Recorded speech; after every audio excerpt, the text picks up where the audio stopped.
Right, we're back on this one today, guys. I'm just setting this bath tap up. It's obviously got minimum and maximum. This is for the finished floor, so it needs to fall somewhere between these two lines. I've just had to carefully trim that joist out a little bit. We'll probably brace it up underneath. We're going to make a little frame for that to bolt onto, so we can coach bolt that through, so it's nice and solid. Obviously, we don't want the tap rocking on the finished floor. So we've got that to do. Obviously, I've set it dead centre with the window and everything, so it's absolutely perfect behind the bath. These are our Speedfit feeds coming across. I know I've used Speedfit, but it is what it is. Obviously, we've got hot and cold. They're only 15mm where they connect onto that anyway, so we'll just take them into there, get that piped up. That's dead easy. The other thing we're doing is setting up. We've got the unit on site now, so we are setting up these taps. So I've got all these to chase in. The lads are just having a cup of tea, so I'm going to get all the chasing done while there's nobody in the building. And we need to sink all the pipes below the floor. We can't have them coming out because the unit's got legs, and you'll see underneath. So we need to sink all these in, get all this chased in, get these dead set up, dead height, because there's two. There's a tap here and there's a tap here. So I need to get all these set up. So yeah, that's what today's little project is. Hopefully we'll get most of this bathroom first fixed then. As I say, we've got all the shower done the other day, so that's all okay. That shower's all in. Just got the bath tap to do and just these basin taps. But yeah, other than that, should be fine. Right, I've got all these bath taps set up now. I've got the laser on it. It's dead plumb. What I've done is made a brace. Obviously, I've got to take all this back off yet, but I've just bolted it down just to make sure it all fits and everything. So I made a brace, so it's absolutely dead solid. Coach bolted it all down, all big screws. I've just had to 45 it across to Mr. Timber. I only notched into that joist a little bit, so it should be within regulation. But yeah, I'm dead happy with that. It's absolutely solid, perfectly plumb. I'll show you the plate back on anyway, but yeah, dead happy with that really. I'll box all this back up now, and yes, so it doesn't get scratched. All you do is that bit goes back on, and where's the other bit gone? Not too sure where I put the other bit, but there's another bit, like a dust cover bit, that goes on, but I'll screw all that back on, and yeah, should be fine. So I've boxed the tap all back up. All you do with this is put this blank back on, so I guess you'd be able to switch the water and everything on. That just screws back on. They're the screws used to bolt the tap on with. And then there's just a tiling template, so all this will be hardy backed. We'll repair this floor. This has got to be hardy backed and then tiled. Yeah, dead easy to install really. Obviously you just got to get this plate set dead level, obviously pointing the right way for your spout, goes that way, and goes something like that, pointing the right way for your spout, dead level, dead vertical, and yeah, shouldn't be any problems. And then the tap will just drop on, bolt on, job done. So I just nip this back up, and then we should be able to get tested out once I've just got to finish the basin pipes off. But hopefully, I'll either do it with air or water. But hopefully we get all tested today. And then the plasters are in then. So that just got to find the two little screws, because I've misplaced them somewhere. Typically me. But that just screws in there, and then obviously that's the tiling template. So it's quite bright in here, but you can just see the laser. We've got that set up at the correct height for the tap, so I'm going to chase both these out. Obviously I've done my vertical chases, just got to do the horizontal, but these need sinking a fair way into that block work. It's just how the taps are, but I'll get this bit done. At least then we can get them dead the right height. Right, I've got these basin mixers to set up the dead height that I want them. They're just been a pain to set up these, because I pretty much had to remove nearly all the block, and then I couldn't get fixings into the back, so I've had to screw timbers, made them nice and tight. They are solid and dead level. Obviously I've got to pipe them up yet, but what I'm going to do is bring pipes into the unit, so I can put service valves, and then the pipes will come up from the floor. So into the unit, service valves, and then back out. So if you ever want to work on the tap, you got on off. But yeah, these have been a right pain, to be honest with you. I've just put my spouts on just so I can level it between the two, and by rights it should be absolutely perfect, and it should be set. I know we've got that cable trap behind there. Let me just move that out of the way. I could do that one-handed. Oh, bear with me. So that should be on the back now, and they're both the same depth from the wall. So what I'm going to do is I'm going to get some sand and cement and try and cement these in so they're absolutely more solid. I mean, they're not bad, but they're just a pain, these, to be honest with you. Now then guys, we're back here today. What we've got to do, we've got a boiler going over there, oil boiler, floor mounted systems boiler. We've got an unvented cylinder going in here. But first, what we've got to do is get all our pipes across these timbers, all the way across here. We'll probably use copper across here, to be fair, and pick up where we've brought them through over in one of them bits over there. So we need to sort all that out. We've also got an outside tap and bits like that to put in, but that's going to be today's mission, is to get these across here. And probably what I'll do is do a separate video of fitting all the boiler and everything, boiler and cylinder. I'll do that all in a separate video. But for today, it's probably going to be, well, there's probably a few hours work getting all these in, to be fair. So that's what we're going to crack on with for a start. It's a grim old day outside. I don't know how well the camera picks it up, the light, but we'll probably get a little bit of lighting set up. But yeah, that's going to be today's mission, is to clip along here. So yeah, we'll get a few tools in and we'll crack on, I think. What we're going to try and do is run our pipes through these cutouts that are already here, so we haven't got a notch or drill it, anything on these joists. So we'll probably make some sort of bracketing system up, because we've got hot, cold, we've got flow and return to the underfloor heating manifold, and we've got flow and return for the heating circuit to run in. So we've got 6 pipes, 622s to try and get through here. It's obviously going to be a little bit tight where it goes through, then we can space them back out again. But that's sort of the plan of attack, really. We'll see how it goes.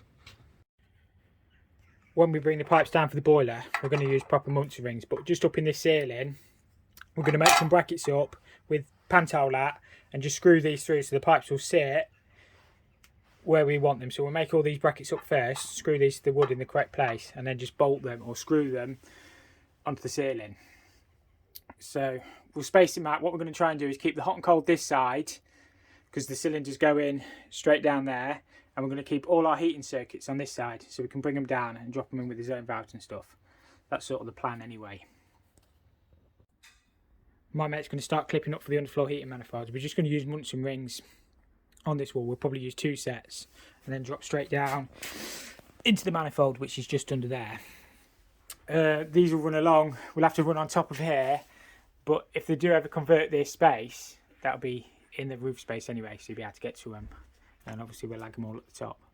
So yeah, I have done, we're starting to get some pipes in over here now, so just got them 2 to put along there as well, make some more brackets and stuff up. But yeah, looking okay for a start anyway. Right, we've got our first 6 in. I'll probably keep the hot and the cold this side. Obviously I'll try and get some lagging on this as well. It's going to be a little bit tricky.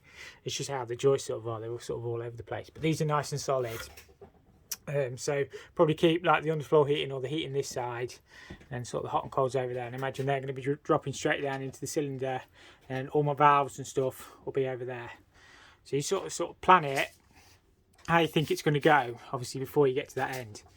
So I just need to continue these along. But yeah, looking okay for a start. So my mate's just clipping these up. He's made a good job of that. He's just got the other one to drop down, and these are going to come up and over the top. So yeah, looking okay. Just spent a couple of sets just to get past that joist up there. So they should just bend through then, and then others can run straight, hopefully. Right, so that's just got them set past there. I just need to screw that timber in, but they look fine. I just need to solder them up as well. But apart from that, they're looking okay. So all the others will run straight in, but it's just them 2 hard to get past the wood. My mate's made a neat job of connecting these underfloor heating pipes in. So we've got a drain off on the manifold anyway, so we don't really need to put one there. He's just risen them through there, and I'm bringing the circuits across in the roof space, and we'll get them connected up in a bit.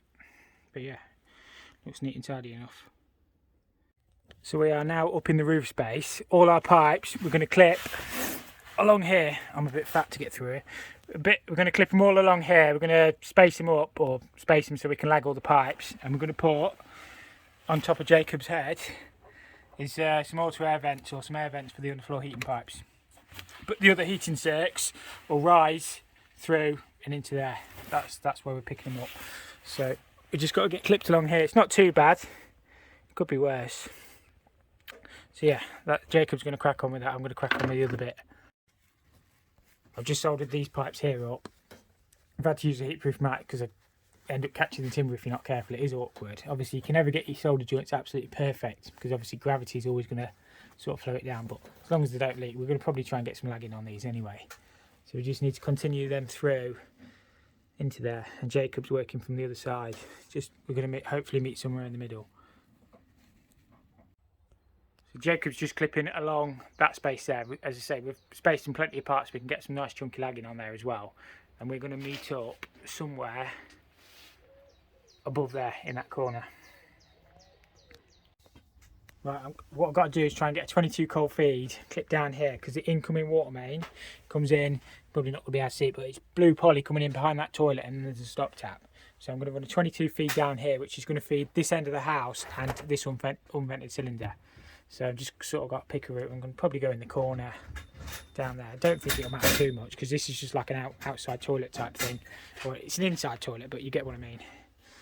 So we'll pick a route, try and get out the way of the cables, and then that'll connect in up there. Right, we're just going to clip it straight down this side, I think, and then offset it at the top. So I'll set up a couple of Munson rings. I've got my tripod set up on my laser level actually. It's just the Bosch tripod. It came with the laser, so not a bad bit of kit. Quite expensive for what it was, but sort of does the job. So you can just sort of set that, you know, dead where you want it, straight on the wall. And then if you knock it off level, it flashes, so you know that it's not level then. So yeah, it does me anyway. Right, we've just got our clips put on the wall. So we've got one there, one there. They should be perfect because obviously they're set with the laser. We just need to form a little bit of an offset, and then we'll just drop that straight down, leave it down there somewhere for the time being. So we'll get that connected up at a later date, but at least we can get sort of all the circuits brought into this point then. Right, so that pipe's all nice and level. What I've done is done like an offset and then just swung it forward just to bring it out the corner a little bit. So obviously we need to connect a cold in that's coming along. Well, it'll be one of these that we've got bringing along here. So we'll connect that in over there somewhere, up in the roof. Yeah, that should be fine. Catching Jacob in the act, look. Scrubbing all the, polishing all the copper up. I taught him, he's only been with me 3 weeks, look, and he's already picking up good habits. He's made a neat job of that, to be fair. There are underfloor heating circs. They're going to come along. We're taking these right back to the boiler. So he's got these clipped up as well. We're nearly out of copper, to be fair. It's my fault, I didn't bring enough. But we've just got, there are pipes coming through. We use speed fit on the other side, to be fair. But we're going to do it all copper in here because it was just too awkward on the other side. If you look back at my other video, it's just the way the joists and that were. But we'll make it as neat as we can in here anyway. So yeah, we've got all that, all these clips run now, all the way along. Most of this pipe works in along there. We've got a cold main brought down in that corner. So we just need to finish running these in. And I am just finishing clipping up at the other end, ready for the boiler. I'll probably do all that in a separate video, to be fair, because I want to kind of do like it from start to finish, if that makes sense. So that'll be, I don't know, whenever I could get time, whenever I come back.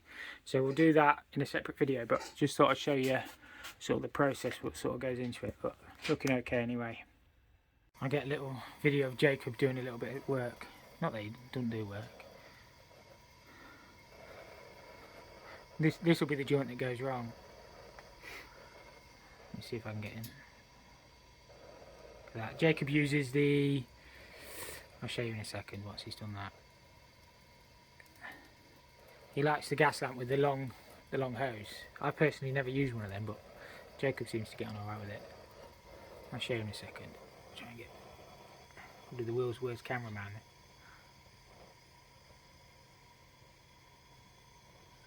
Is he gone? Look at that, beautiful that look. Get a close up. Look at that lot. Give that wipe in a second. Yeah, Jacob uses that. I think it's made by Rothenberger, isn't it? Obviously the gas is. I think the hose in that is. He uses that one with the hose like that. I've always used the Superfire 2, to be fair, but as long as it does a good job, I'm not really bothered. yeah, give them a wipe off in a second. That should be fine. So all we do is wipe it with a wet rag, get rid of the flux. It's just, go on Jacob, you're right. Go on there, son. Alright, so you give it a, what's it called, and then, see the joint looks pretty good on that one. No drip, no snots or anything, and then just give it a bit of a scrub up with a bit of steel wool. You don't have to do that, but it just makes it look a little bit better. So pretty good looking work in my opinion. And then we'll do the same with that one, and then we've got to lag all these anyway, so we're not going to scrub them up, you know, but yeah, it just makes it look a little bit better. So yeah, done a neat job of that, mate. Right, I'm just putting an outside tap in.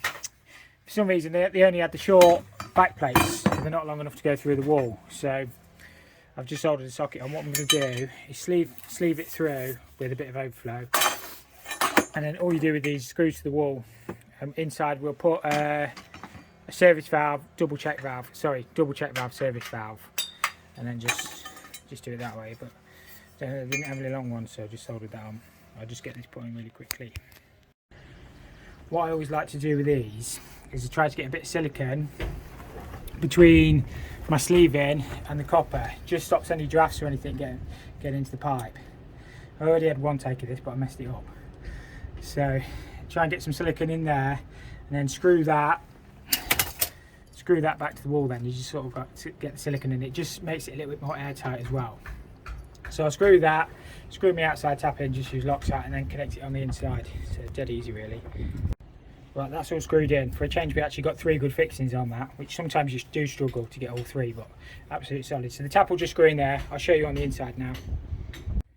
So that's our pipe on the inside. The sleeving, if anything, is 5mm short, but we're not going to worry too much about that because it's not touching the block work.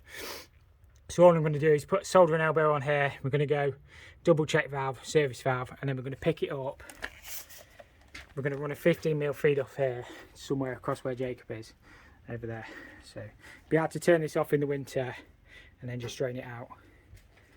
I don't really see the point of putting a drain off here because you can simply just open the tap and empty the water out. It won't freeze up as long as you've got an isolator inside. Really, you should have a drain off as well, but it will drain through the tap.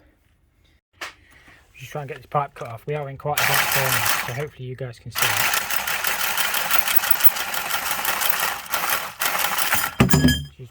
It is good for some stuff.